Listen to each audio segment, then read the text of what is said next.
Nitrogen regulation consists of chemical buffering, respiratory regulation, and renal regulation. Respiratory regulation is considered as a physiologic type of buffer which is 1 to 2 times as great as chemical buffers. Its primary role is the removal of carbon dioxide via alveolar ventilation, stimulated by an increased hydrogen ion concentration. Assuming that the metabolic formation of carbon dioxide is at a constant rate, increasing alveolar ventilation would cause a decrease in carbon dioxide and a decrease in hydrogen ion concentration, therefore increasing the pH.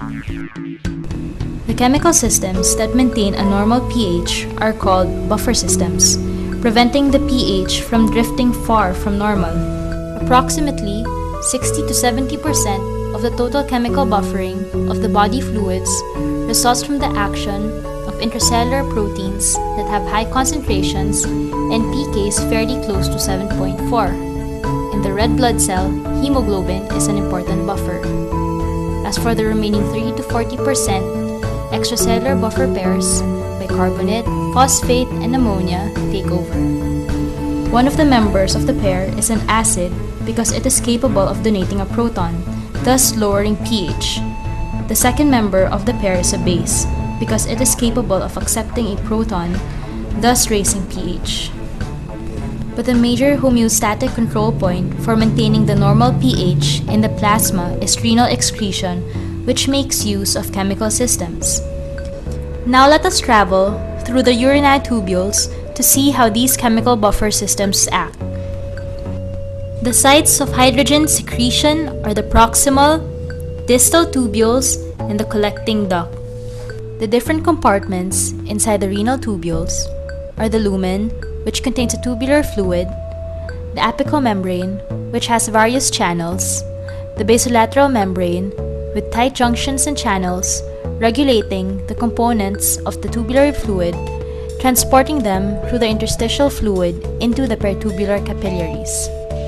The basolateral membrane of the proximal tubule also has an active sodium-potassium pump which transports 3 sodium ions out for every 2 potassium ions in. This keeps the intracellular sodium low, which sets up the sodium concentration gradient required for the sodium-hydrogen exchanger in the luminal membrane. Hydrogen secretion from cells across the luminal membrane is mostly in exchange for sodium ions, and to a small extent through a proton ATPase. In the proximal tubule, secreted hydrogen react with filtered bicarbonate to form carbonic acid. In the presence of carbonic anhydrase, luminal carbonic acid rapidly dehydrates to carbon dioxide and water, which are rapidly reabsorbed by the cell. Inside the cell, dissociation of water into hydroxide and hydrogen is promoted by hydroxylation of carbon dioxide to generate bicarbonate, leaving the cell through the basolateral membrane in a 3-to-1 co-transport with sodium catalyzed by soluble carbonic anhydrase. Hydrogen is exchanged for sodium ions through a high-capacity isoform of the sodium-hydrogen exchange proteins. The net result is that sodium bicarbonate disappears from the lumen and appears in the blood side of the proximal tubule cell. A similar process occurs in the thick ascending loop of Henle and intercalating cells of the collecting duct. Hydrogen is secreted into the tubular fluid by 2 mechanisms at the intercalated cells of the collecting duct. The first involves an apical membrane hydrogen ATPase. The second mechanism couples the secretion of hydrogen to the reabsorption of potassium via a hydrogen-potassium ATPase.